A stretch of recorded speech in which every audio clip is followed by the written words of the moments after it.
work, right? So let us start the lecture. As you can see, I am right now uploading the book, the same book, Circuit Design and Simulation with VHDL, suggested by me and downloaded by Manthan. So you will be able to find it in the themes, in the files section, right? So download it and check with respect to our discussion. Check the content with respect to our discussion. So now, yes, it is uploaded now. So now, let us start building a new project. So let me close this one, close the project. This is just to get the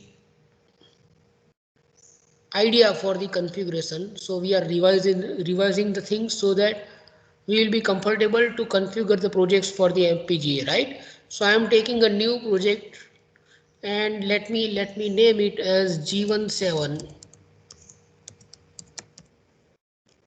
right? Here you need to select HDL only. We will discuss about the schematic part later on.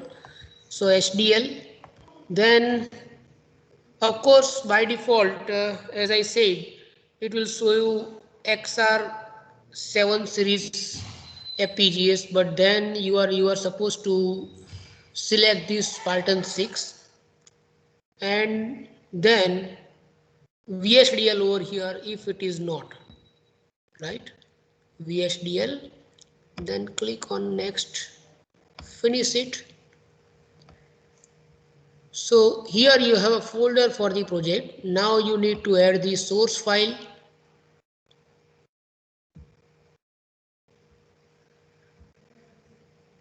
So either you can click on itself and can add the source, right? VHDL module, where is it? Yes, this one, VHDL module. Now let me let me name it as clock generation program, because we are going to do the same thing, right? Next, let me take several input outputs, 8 numbers, 1 2 3 4 5 6 7 8. Yes, let me make this 4 to be the output pin, then click on next, finish it. So you have this file generated by the software. Let me remove the comments.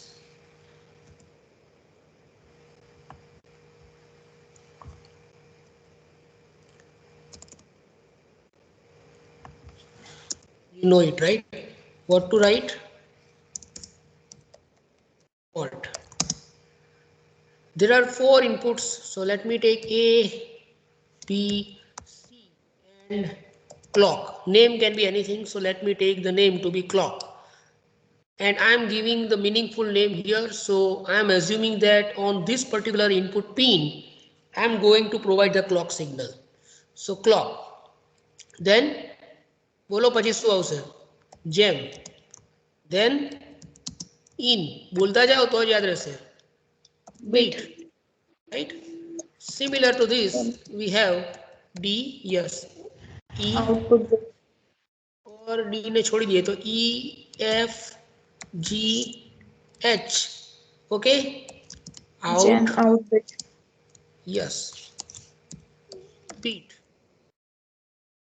Semicolon. Just click on Control S, means save it once, so that it will show you the parsing operation, whether it is successful or not. Parsing design hierarchy completed successfully, right? So probably it do not have any syntax error and you may proceed further. So here in the architecture, I need to write the code, and I'm going to create a process that will generate the that will work on the clock signal, So inside the process you need to write clock event.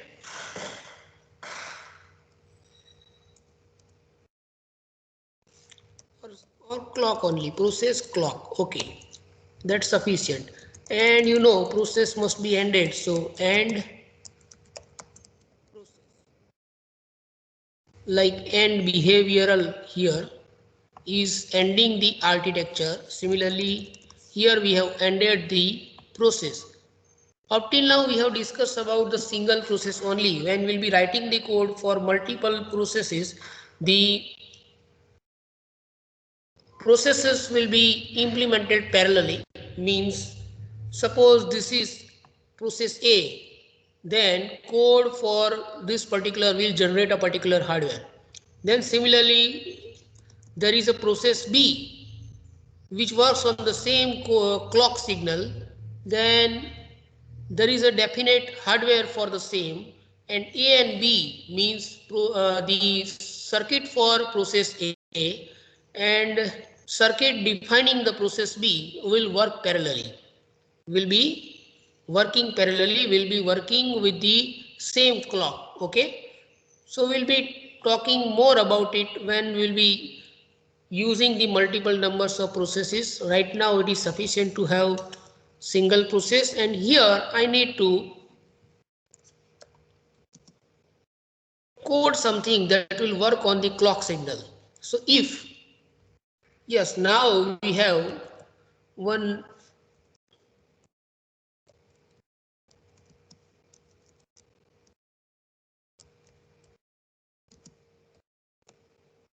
new thing here, clock event and clock equals to 1. Okay, then what I am supposed to do, I am supposed to put something in the E. So E equals to 1,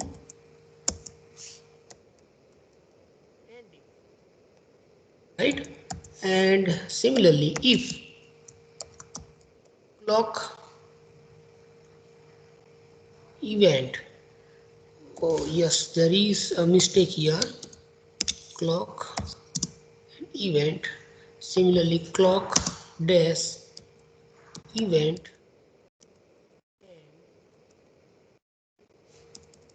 you know both capitals and small are allowed, so clock equal to 0. तब क्या करना है, E equals to 0, and if again there is an error here, if yes, then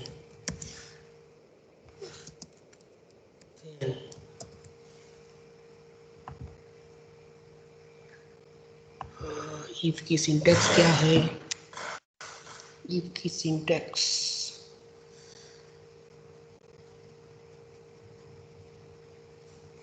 if clock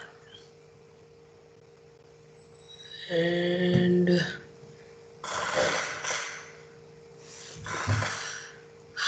yes, it is beat, so I need to take this. What else may be the problem? Yes, process is not ended, that's the problem.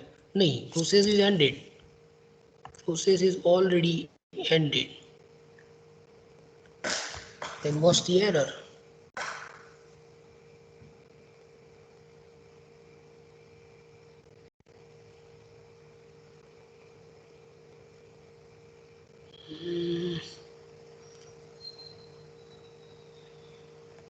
Begin, then process, then if clock event and clock equal to 1 equal to is also correct.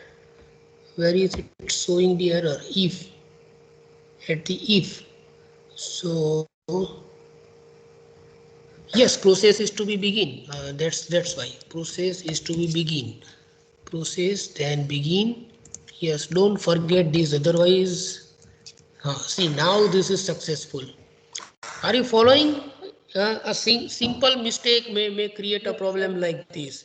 Architecture is to be begin, and why this is happening? Because we are actually comfortable with the curly bracket types of systems, right, for the programming.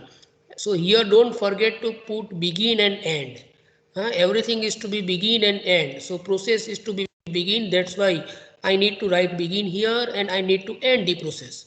I have just written the process and then end process, but I forget that it is to be begin also, right? So process and then begin. Similarly, architecture and begin, right? So architecture is begin. Architecture is started from here, line number 20, and it is ended at line number 41. Similarly, process is started at line number 23, right? 22 or 22nd or 23, and then it is ended at 37. Actually speaking, it is started from 23. Line number 22 is defining that something below this line is actually a process, and process is going to be activated on the clock signal.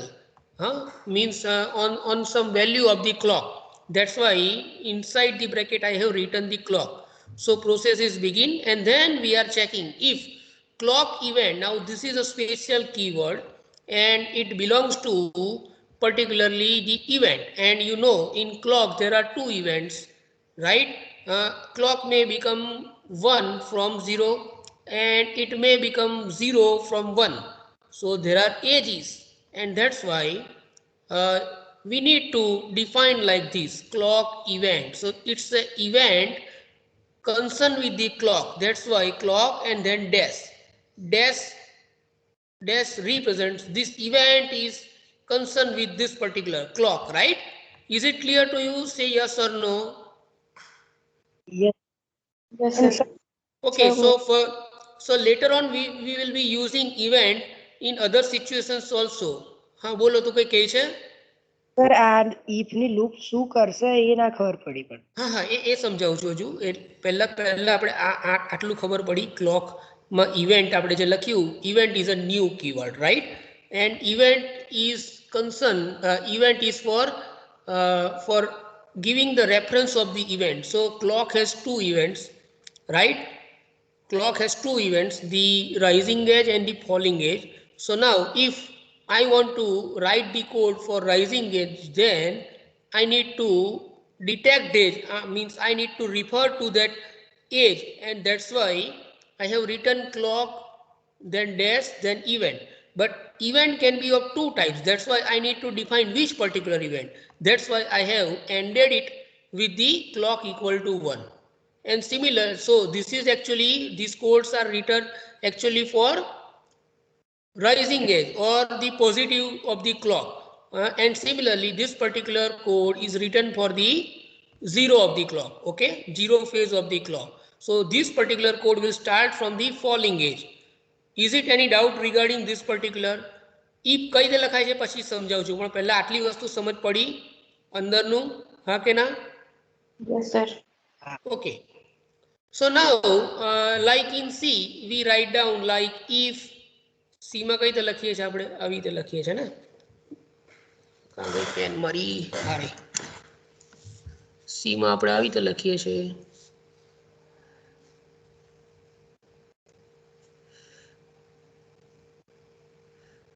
If બરાબર ax is less than 50, curly bracket. MATLAB માં કઈ રીતે લખીએ છીએ? if m greater than 10, બરાબર, and આવી રીતે લખીએ છીએ MATLAB માં. એવી જ રીતે આની અંદર કઈ રીતે લખાય? તો કે if કર્લી બ્રેકેટની અંદર કન્ડિશન, તો શું કરવાનું તે, એટલે કે ધેન. એટલે then is compulsory here. Then code, અહીંયા આપણે તમારે કોડ લખવાના છે. And then you need to end the loop. So end if. Any doubt? This is a style we are following in the VHDL. This is for VHDL. This is for MATLAB. And this is for C. right? So now end if is just like the ending curly bracket, okay? Then is like from here onwards, means it is like the opening curly bracket, and in between you will write the code you which you want to synthesize, okay? So similarly, we have coded over here that if this is going to happen, then તો શું કરવાનું છે? I want to send 1 to the output pin E, and if there is a 0 phase of the clock, then I want to send 0 to the output pin E. Is it clear? Say yes or no. Yes, Yes, sir. sir. Okay. Now you need to write like this, huh? Control S. Okay. So now just run it.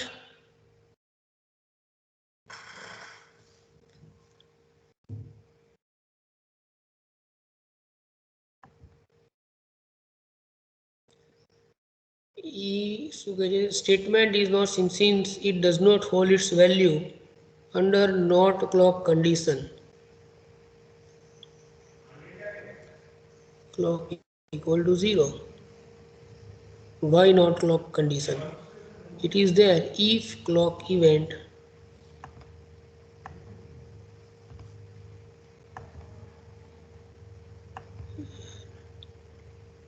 if clock event and clock equal to 1, then this. If clock event and clock equal to 0, then this. આમાં શું છે?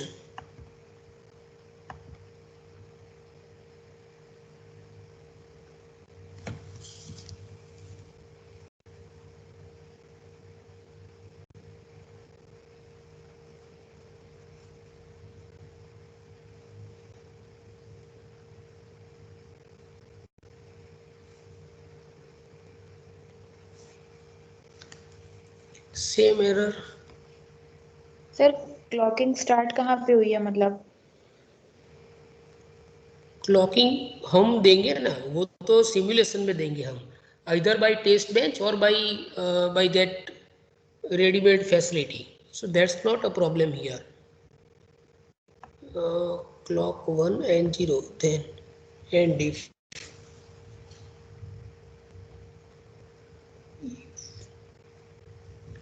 then end process behavioral control S. So this is okay, and then run.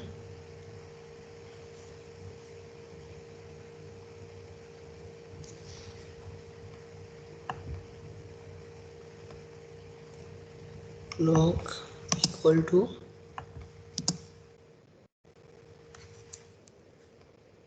ऐसा कैसे हो सकता है? या 0 लिखा तो है.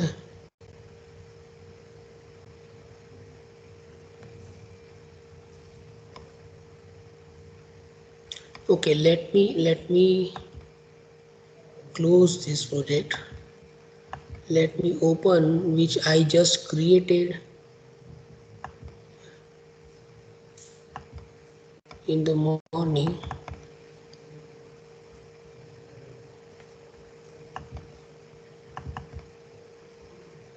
एक मिनट, ये अभी का है बराबर. हाँ, सिमुलेशन किया, ये अभी वाला है.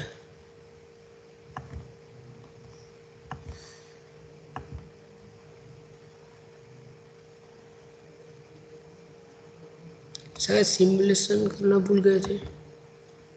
If clock event CLK event clock is the input, then end process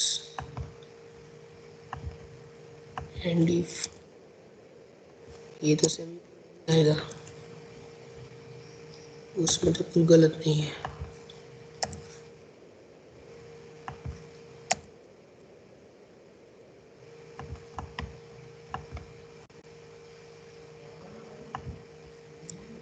target simulation property क्या का क्या आ रहा है?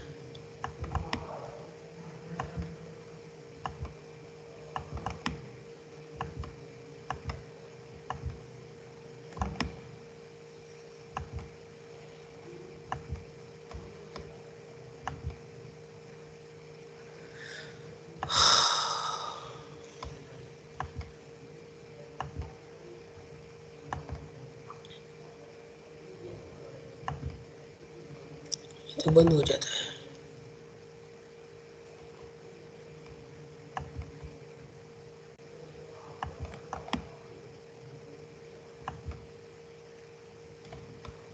मालिक क्या हो रहा है?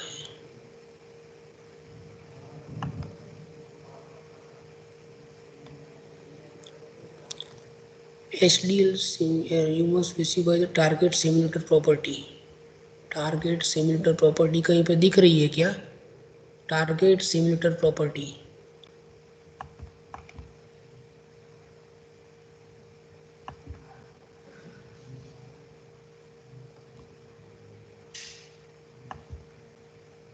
फर्स्ट वाला सर।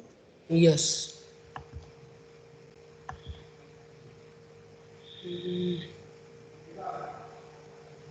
तो ये अनडिफाइन क्यों रहा? खुद से ले लेना चाहिए ना उसको। तो चलो हम कर देते हैं, कोई बात नहीं। ओके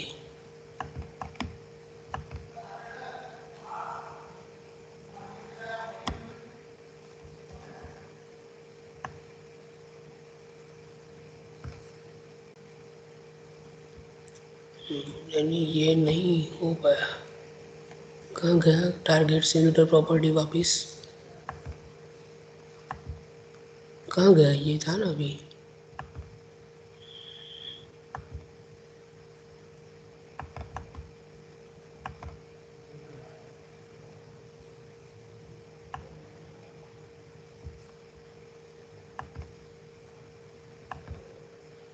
ये कहाँ से हमने लिया था टारगेट सिम्युलेटर प्रॉपर्टी? सर ये जहाँ पे रन के लिए आप खुलते हैं ना, वहीं कहीं से निकला था प्रॉपर्टीज में से।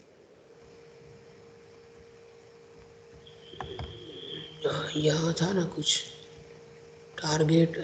Target simulator property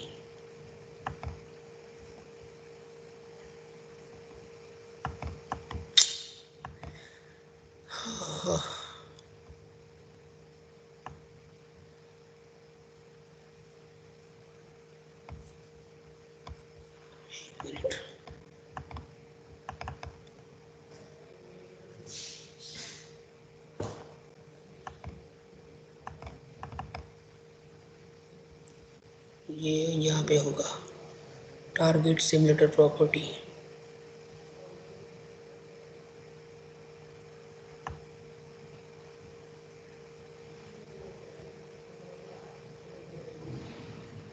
evolution board की कुछ ज़रूरत नहीं है।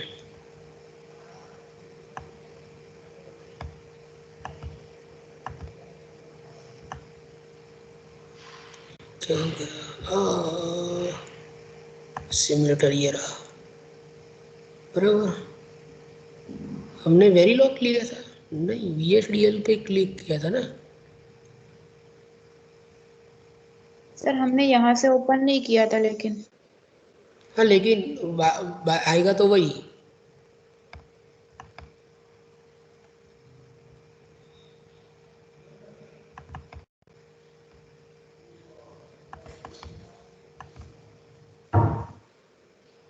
नहीं, मॉडल सिम तो नहीं जाएगा ना। ये कहाँ गया वापिस?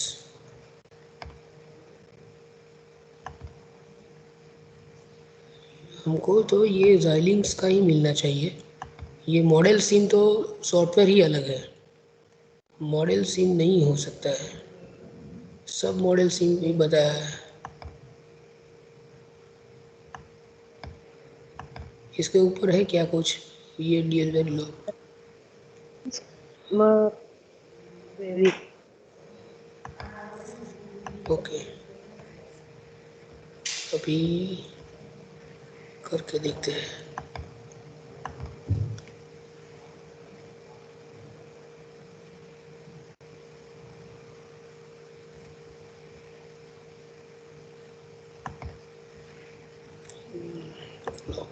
ये फिर से लिखता हूँ। सर ये नॉट क्लॉक एज कंडीशन का मतलब क्या? ऐसा है कि जब मतलब 0 और 1 के बीच की कोई ये सिचुएशन है ये तब बोल के रहा लिए है, उसमें कुछ नहीं लिखा है? ये बोलने का मतलब ये है कि जब क्लॉक 1 है तब तो आपने डिफाइन किया है, लेकिन क्लॉक इवेंट जब 0 होगी तब क्या है ई का आउटपुट क्या है, यानी कुछ भी स्टेटस जो है वो आपने डिफाइन नहीं किया है, ये स्टेटमेंट का मीनिंग ये है। तो यानी यहाँ पे तो हमने 0 लिखा ही है, तो ऐसा नहीं होना चाहिए, मैं ये बोल रहा हूँ। वापस लिखेंगे इसको, if clock event and clock equals to 0, then e equals to 0 and if, okay,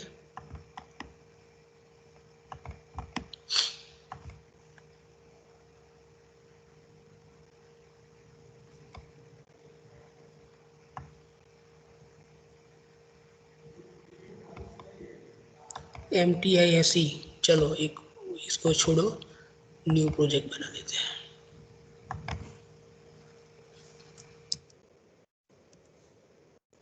ऐसा आइडियली आना नहीं चाहिए, कोई गड़बड़ है नहीं, तो फिर ये क्यों हो रहा है। स्पार्टन 6 डिवाइस कोई भी ले लो, बराबर, एलसी में ही है बाय डिफ़ॉल्ट, और सिंथेसाइज टूल में XST बाय डिफ़ॉल्ट XST आ रहा है, बराबर, XST। चलो नेक्स्ट फिनिश, और यहाँ सिमुलेशन, और यहाँ पे वापस न्यू सोर्स VHDL मॉड्यूल, इसमें test clock generate, add to project 1 2 3 4 5 6 7 8 out out, next finish, बराबर। एंटिटी फॉल्ट, इसमें लिखेंगे हम A B, कुछ भी नाम दे दें, C, और क्लॉक, और उसको हम देंगे इन बीट, और सिमिलरली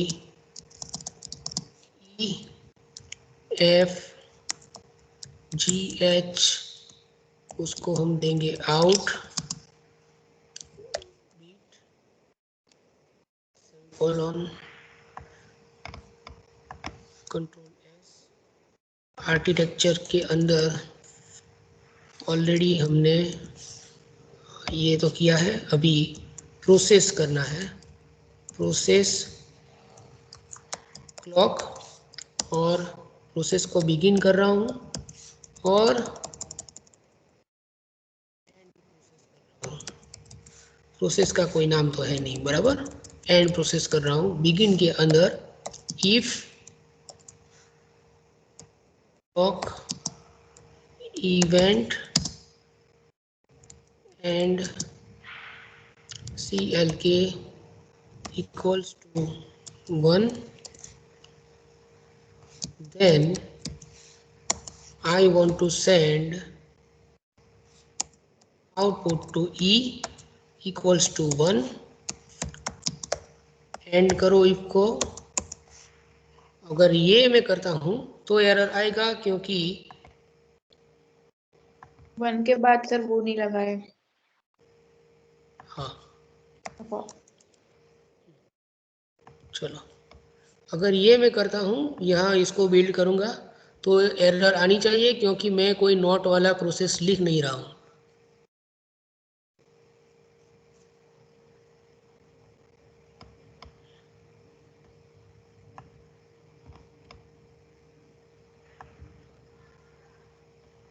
हाँ, क्योंकि ये मैंने 1 इस तरह से नहीं लिखा, इस वजह से वापिस इसको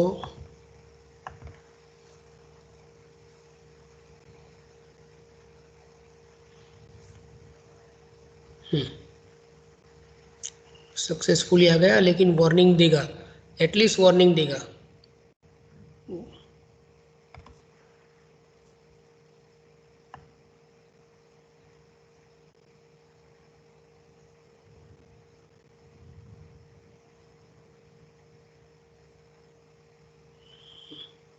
चलो अभी ये प्रोसेस चल रही है, नहीं चलो कोई एरर तो नहीं आई। तो इसी तरह से हम वापिस वो क्लॉक की लो एज वाला लिख देते हैं, if clock event and clock equals to 0 बराबर, देन क्या लिखेंगे, E less than equal to 0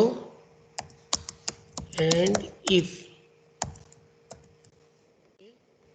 और वापिस इसको इम्प्लीमेंट करेंगे। चलो देखते हैं, देखा not clay not hold its value under not edge condition. Statement is not synthesizable since it does not hold its value. It does not hold its value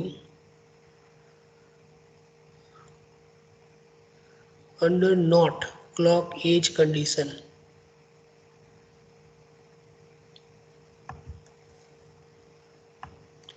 देखो अभी ये क्या है, डी के अंदर Xilinx practice G1 8 G1 Xilinx, ये जरा folder का नाम याद रखो, डी के अंदर Xilinx प्रैक्टिस में है बराबर। चलो डी के अंदर Xilinx प्रैक्टिस कहाँ है, ये रहा, इसमें मैंने 6 बनाया होगा, 5 6 5 के अंदर 6 G1 6 अभी सुबह ही बनाया था बराबर। और इसको ओपन करूँगा, मानो कि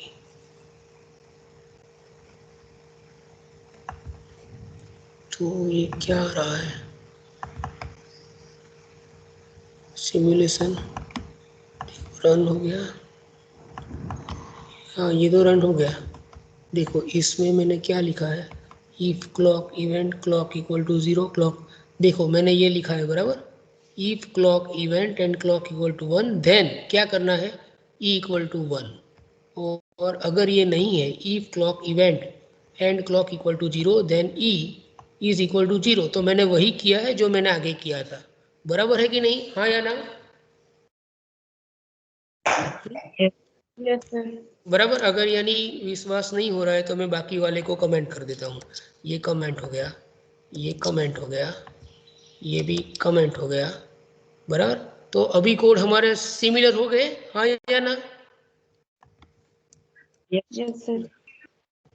अभी उसको वापिस रन करता हूँ, देखो देखो कंप्लीटेड सक्सेसफुली आ रहा है, तो यहाँ पे चल रहा है, तो कुछ यानी कॉन्फ़िगरेशन के अंदर प्रॉब्लम हो गया है, मैं देख लूँगा कि वो क्या है और रिवर्ट बैक करूँगा। लेकिन सिंटैक्स वाइज अगर हम देखेंगे तो ये कुछ गलत नहीं है, इसका मतलब खाली इतना है कि हमने यहाँ पे एक ऐसी प्रोसेस बनाई है जो क्लॉक के ऊपर ऑपरेट होती है, क्लॉक के हाई एज ऊपर ये ऑपरेट होगा, ये कोड ऑपरेट हो गए, और क्लॉक की लो एज ऊपर ये कोड ऑपरेट हो गए। तो हाई एज के ऊपर ई के ऊपर हमने 1 भेजा है, और लो एज के ऊपर हमने ई के ऊपर 0 भेजा है। तो अभी उसको सिमुलेट करके देखेंगे।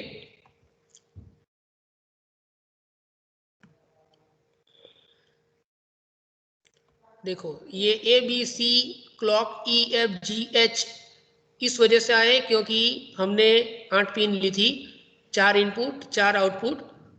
इसी तरह से टोगल एक्स और वाई वो सिग्नल है, वो नई चीज़ है आपके लिए, वो मैं अभी आपको समझाता हूँ, उसको अभी कंसीडर मत करो, उसके साथ हमने कोई ऑपरेशन नहीं किया है, उसको जस्ट डिक्लेयर किया है।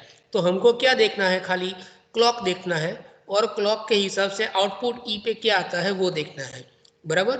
अभी मैं यहाँ 100 माइक्रोसेकंड की जगह पे कुछ और कर रहा हूँ, मानो कि मैं यहाँ कर रहा हूँ 0.25 माइक्रोसेकंड यानी यूएस बराबर। उसके बाद मैं यहाँ क्लॉक में जा रहा हूँ, क्लॉक के अंदर मैं फोर्स कांस्टेंट की जगह फोर्स क्लॉक में जाता हूँ। ऐसा क्यों करूँगा, क्योंकि फोर्स कांस्टेंट से सिमुलेट करूँगा तो क्लॉक की हर बार मुझे एज चेंज होगी तब 1 और 0 करते रहना पड़ेगा, जबकि ये खुद से करेगा। यहाँ पे मैं टाइम पीरियड दे देता हूँ, मानो कि क्लॉक का पीरियड है 0.5 माइक्रोसेकेंड, 0.5 यूएस।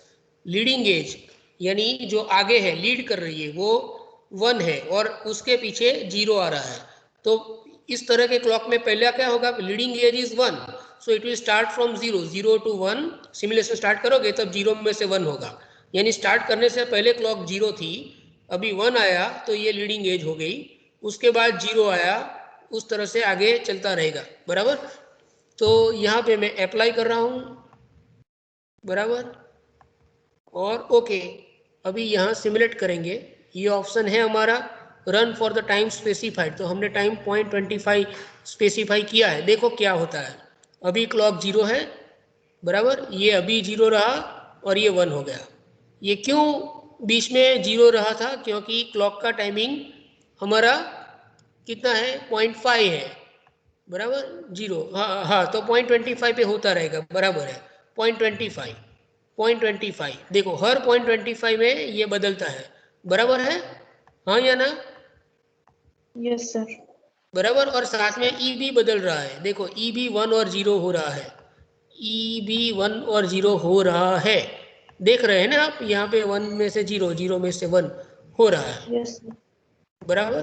तो ये यानी ये चल रहा है। अभी यही चीज़ हम टेस्ट बैच से भी कर सकते हैं, लेकिन अभी टेस्ट बैच पहले हम नहीं लिखेंगे, पहले हम इसका मीनिंग समझने का कोशिश करेंगे, बराबर, और सिग्नल वगैरह क्या है वो भी देखेंगे। तो अभी मैं जो कमेंटेड चीज़ थी उसको मैं वापस अनकमेंट कर रहा हूँ और देखते हैं कि क्या किया है मैंने। तो मैंने सिग्नल लिया है। अभी दो चीज़ें मेन होती है, एक होता है सिग्नल और एक होता है वेरिएबल, तीसरा होता है कांस्टेंट्स। तो सिग्नल को आप उस तरह से समझो कि सर्किट के अंदर जो यानी एक पर्टिकुलर आर्किटेक्चर के अंदर, एक पर्टिकुलर एंटिटी के अंदर जो भी बन रहा है, जो भी सर्किट बन रही है, एंड गेट या दूसरे जो भी गेट, तो वो जो आपस में जुड़े हुए हैं, तो वो वायर वो सिग्नल है।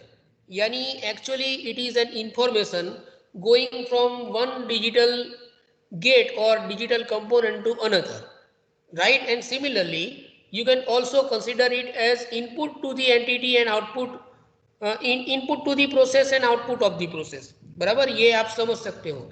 जबकि वेरिएबल जो है वो it will be updated on the on each completion of the process only. तो वेरिएबल अभी हमने यूज नहीं किया है, तो वेरिएबल जब आएगा तब इसको कंपेयर करेंगे। लेकिन पहले ये इतना समझ लो कि दो तरह की चीज होती है, एक सिग्नल होता है, दूसरा वेरिएबल होता है, और दोनों का अपडेशन रेट जो है वो अलग रहता है। अभी के लिए पहले सिग्नल समझने की कोशिश करो। तो सिग्नल मैंने कितने लिए हैं, 3 सिग्नल लिए हैं, एक टॉगल लिया है, एक्स लिया है, वाई लिया है, और वो सारे किस तरह के हैं, बीट टाइप के सिग्नल्स है। तो signals can be of any type, bit, integer वगैरह वगैरह, सारे तरह के सिग्नल हो सकते हैं। और यहाँ पे जब यानी क्लॉक इवेंट मेरी 1 है, यानी हाई एज आ रही है, तब मैंने मेरे सिग्नल एक्स के अंदर 0 डाला, तब मैंने मेरे सिग्नल एक्स के अंदर 0 डाला। और जब फॉलिंग एज है तब क्लॉक एक्स के अंदर मैंने 1 डाला। और उसी टाइम पे ये कोड भी मैंने लिखा है कि y is not equal to toggle, तो टोगल का इन्वर्ट होके y में जाएगा, और toggle is not equal to toggle, यानी टोगल जो है वो हर बार रीड होगा और उसको इन्वर्ट करके वापस टोगल में भेजेगा। ये कोड आप यानी जानते हो कि किस तरह हम सी में भी लिखते थे, खाली इसका फर्क था, लेस देन इक्वल टू की जगह पे हम इक्वल टू और एक्सक्लेमेटरी यूज करते थे। तो ये इसी तरह का कोड हो गया। तो अभी कोड में तो कुछ दिक्कत नहीं है, उसको सिमुलेट करेंगे और देखेंगे कि क्या होता है।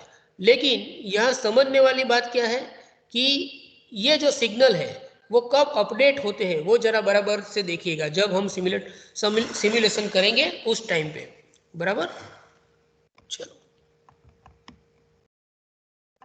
रन तो कर दिया है।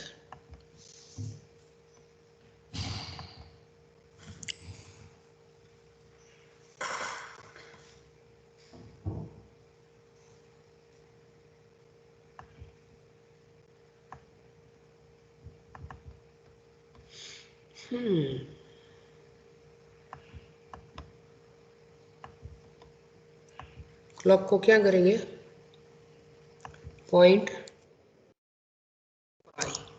US। यहाँ 1 करेंगे, यहाँ 0 करेंगे,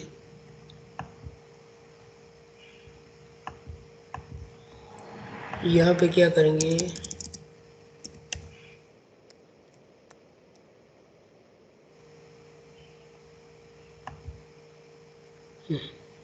क्लॉक आ गया। देखो अभी क्या होता है, x अभी 0 है, 1 हुआ, 0 1 0 1 0, ये हो रहा है। क्लॉक के साथ इसको कंपेयर करके देखना है, बराबर। और अभी हम जाने की कोशिश करेंगे कोड के अंदर। कोड के अंदर कैसे जाएंगे,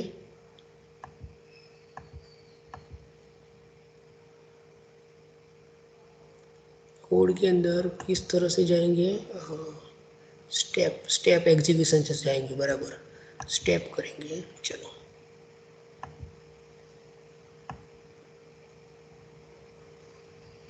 इन दोनों को साथ में देखना है।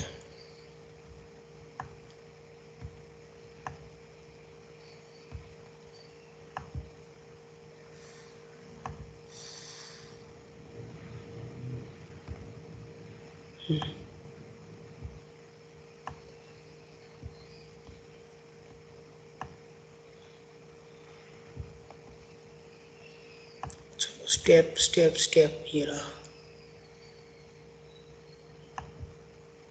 E इक्वल टू 1, अभी फिलहाल क्या है, E 0 है। अभी वापिस एग्जीक्यूट करेंगे, E इक्वल टू 1 हो गया, हो गया, नहीं हुआ। हाँ देखो E इक्वल टू 1 हुआ है, हाँ या ना, नहीं सर, नहीं हुआ, नहीं हुआ है, 0 है। बस ध्यान, हाँ ध्यान में रखो, बराबर। उसके बाद देखो x इक्वल टू 0, x 1 है, बराबर, x यहाँ पे 1 है ना, बराबर, वो 0 होता है कि नहीं, यस देखो सर। नहीं हुआ, बराबर। नहीं अभी हुआ सर। हाँ, अभी क्लॉक की,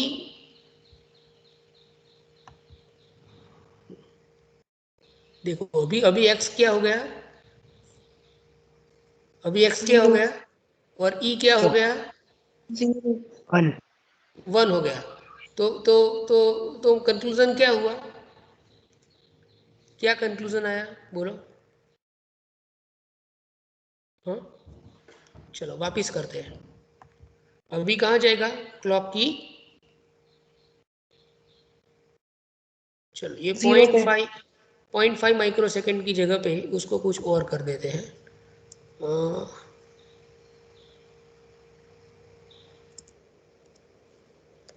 0.01 माइक्रो सेकेंड, पॉइंट,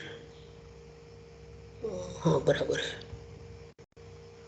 चलो बार बार दबाना पड़ेगा, 0.01 माइक्रो सेकेंड। देखो क्या हो रहा है,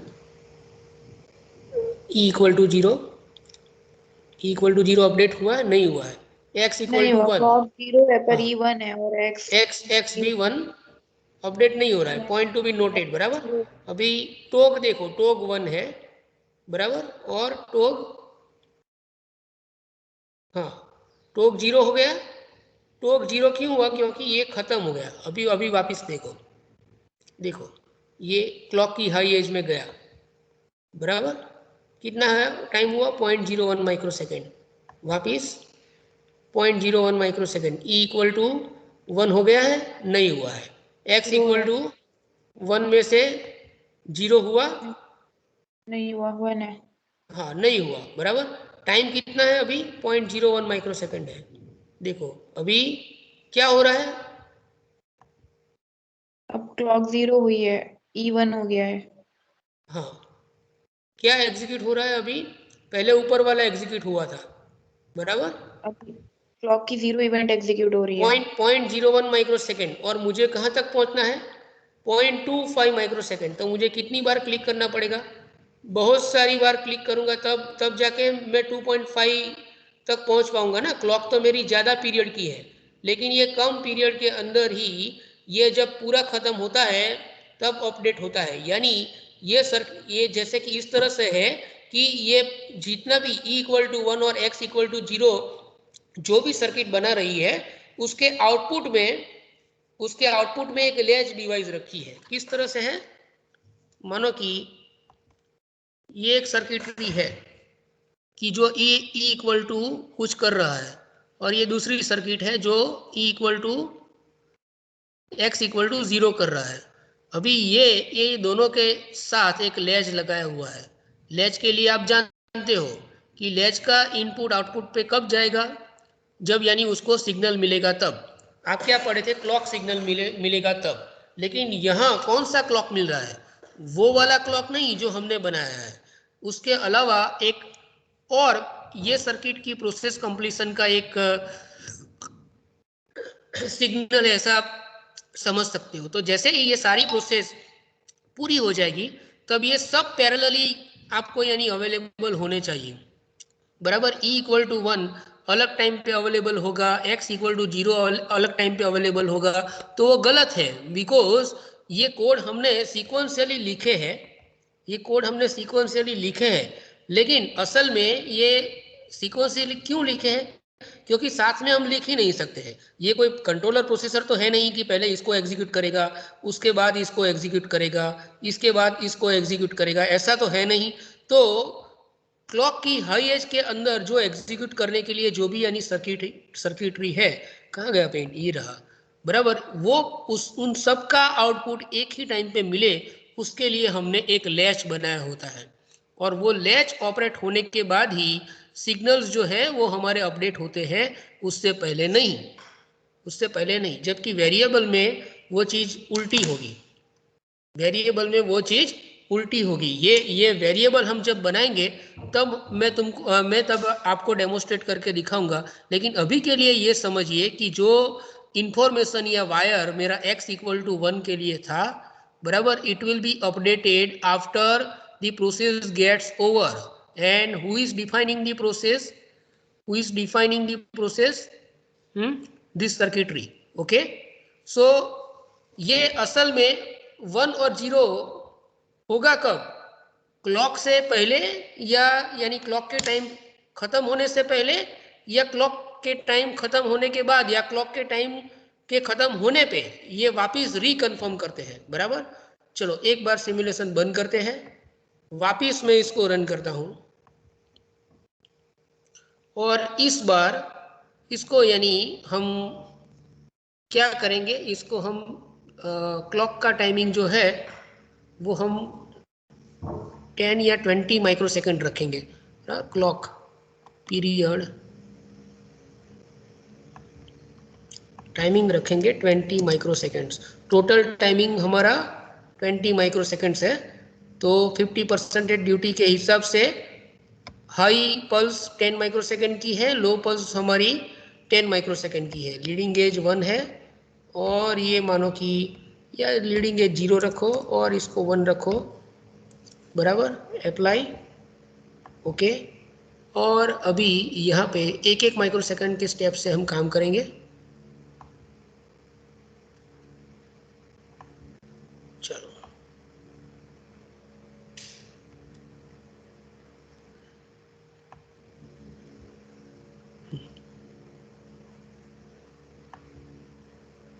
कितनी माइक्रोसेकंड हुई हमारी,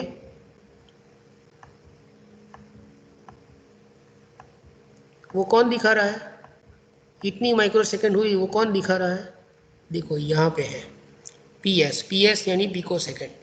तो 3 निकाल दो तो 21000 नैनो सेकंड्स हुए, और 000 निकाल दो तो 21 माइक्रोसेकंड्स हुए। 21 माइक्रोसेकंड हो गया, 21 माइक्रोसेकंड हो गया, बराबर। चलो और देखते हैं अभी कितना हुआ। 21 के ऊपर हमने कितना स्टेप लिया, ये स्टेप हमारा कितने का है, 1 माइक्रोसेकंड का है। इसको हमने चेंज नहीं किया, नहीं इसको चेंज करने की जरूरत नहीं है, हमको 10 माइक्रोसेकंड से बढ़ाना था। 1 माइक्रोसेकंड यानी पिको सेकंड कितनी हुई, यहाँ पे कुछ 1 आएगा ना, 1 नैनो सेकंड और माइक्रोसेकंड। चलो देखते हैं, हर बार बढ़ाता हूँ, 2 3 बराबर, 4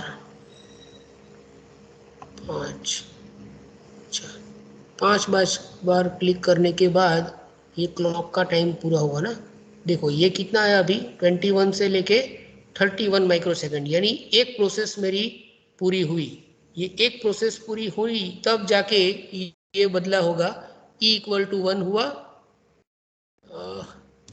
वापिस देखते हैं, ई इक्वल टू 1 अभी है नहीं है, एक्स इक्वल टू 0 अभी है नहीं है, नहीं है। बराबर। और 31 का अभी 31 ही है, 31 का 41 नहीं हुआ है, बराबर। अभी देखो कहाँ घूम रहा है, यहाँ पे ई इक्वल टू 1 और ई इक्वल टू 1 तो है, लेकिन X equal to 1, X equal to 0 हो गया, बराबर।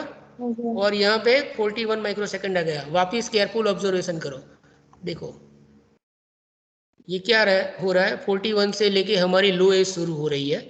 41 के बाद देखो एक स्टेप बढ़ाता हूँ तो 41 से 51 हो नहीं जाएगा तुरंत, बराबर। ई फिलहाल लिख के रखो, ई कितना है इनिशियल वैल्यू लिख के रखो, E is 1 and X equal to 0 initially. Please लिख के रखो, ई इक्वल टू 1 और एक्स इक्वल टू 0 है, बराबर लिखा। और उसके बाद मैं एक एक माइक्रो सेकंड से बढ़ाता हूँ, एक एक माइक्रो सेकंड से, बराबर। देखो 1 माइक्रो सेकंड यानी 42 हो गई। तो ई मेरा कितना हुआ, पहला ई कितना था, 1 था। ई 1 था, वो 0 हो गया। और एक्स 0 था ना, हाँ 0 था, 1 हो गया। 1 हो गया। वापिस करेंगे तो वो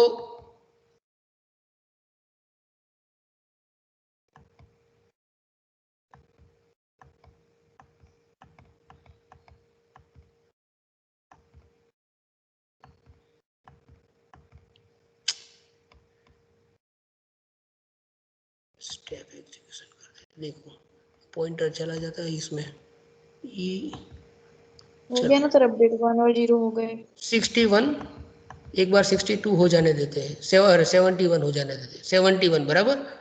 अभी 71 से कितना होना चाहिए हमारा, हमने 10 माइक्रो सेकंड रखी है ना। ये नैनो सेकंड हो गया, ये माइक्रो सेकंड हो गया, माइक्रो सेकंड हो गया। तो 81 होगा तब हमको देखना है कि 81 पे कितना आ रहा है, बराबर। देखो चलो अभी इनिशियली हमारा ई और एक्स कितना है, ये इसलिए कंफ्यूजन हो रहा है कि ये बहुत सारे वेरिएबल है और हर बार भूल जाता हूँ, एटलीस्ट मैं भूल जाता हूँ। ई इज इक्वल टू 0 और एक्स इक्वल टू 1 लिख के रखो, E equal to 0, X equal to 1, 0 और 1, बराबर। चलो अभी 0 और 1 है और बढ़ा रहा हूँ मैं, ई इक्वल टू 1 नहीं हुआ, 71 का 71 ही है। और x इक्वल टू 0 नहीं हुआ, 71 का 71 ही है, बराबर। वापिस अभी 81 हो गया, बराबर, 81 हो गया। उस टाइम पे ये 0 और 1 हो हाँ, गए। ये हो गया। लेकिन मुझे क्या करना है कि यहाँ पे भी मुझे डायरेक्टली 81 नहीं देखना है, जो भी हो रहा है यानी पहले एक बार वापिस देखेंगे, ई इक्वल टू 1 और x इक्वल टू 0 है, ई इक्वल टू 1, बराबर। चलो अभी 81 है, उसके बाद मैं एक एक माइक्रो सेकंड से या 0.5 माइक्रो सेकंड से बढ़ाता हूँ इसको, 0.5, बराबर। हाँ ये कहीं कहीं पे नहीं है क्योंकि ये एक ही लाइन भी एग्जीक्यूट करने के लिए जितना टाइम चाहिए वो गया नहीं है, तो मुझे ये क्लिक करते रहना पड़ेगा, बराबर। ये क्लिक करता रहूँगा हर बार 1 माइक्रो सेकंड, ऐसी कितनी माइक्रो सेकंड में लेके जाऊँगा तब होगा। 92 से मुझे कहाँ तक जाना है, 94, 94.5, बराबर। ये अपडेट हुआ, 94.5 पे अपडेट हुआ ना,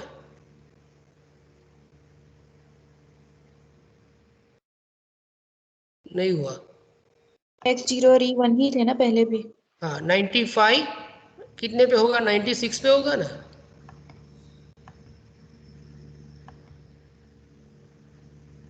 ई 0 था पहले और ये 1 था,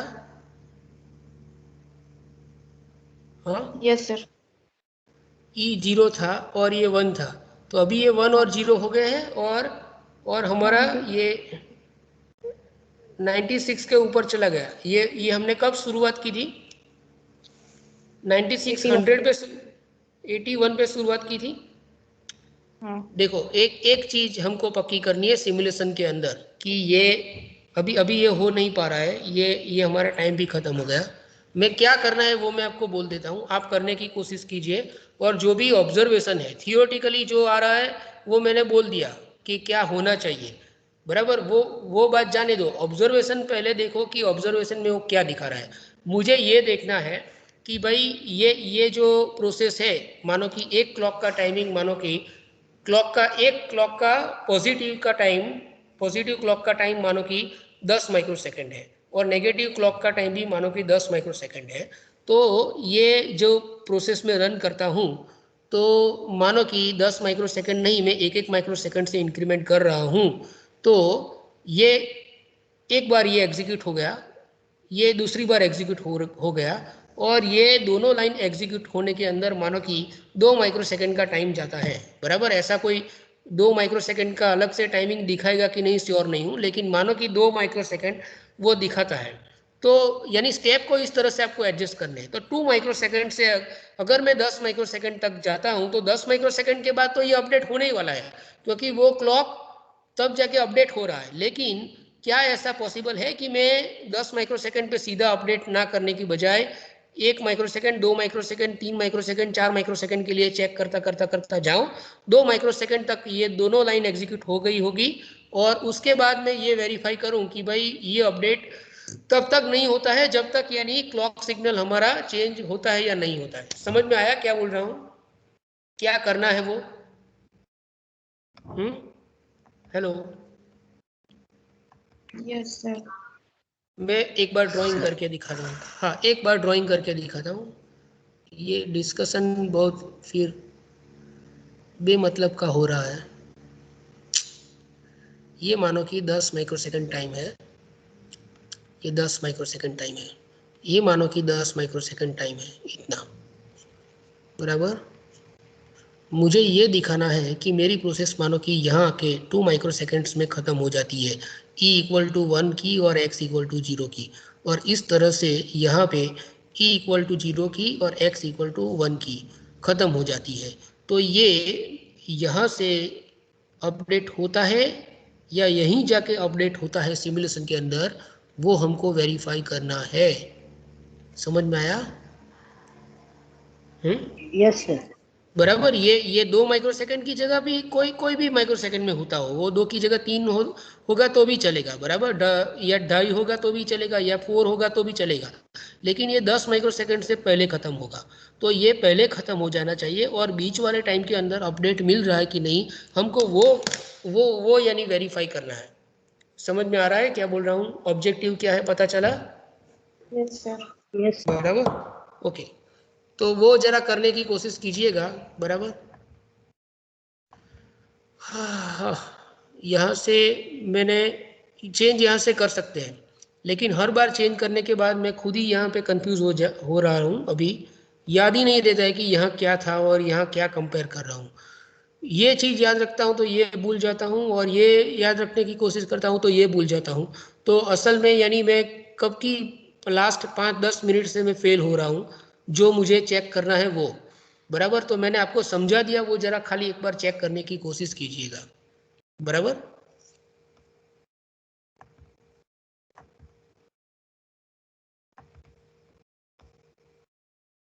तो एक चीज मैं आपको यानी वो बोलूँगा कि भाई ये गड़बड़ जो हमारी हो रही थी, बराबर, नए प्रोजेक्ट बनाने के बाद वो क्यों हो रही थी, वो मैं एक बार देख लूँगा। चलो मिलते हैं कल।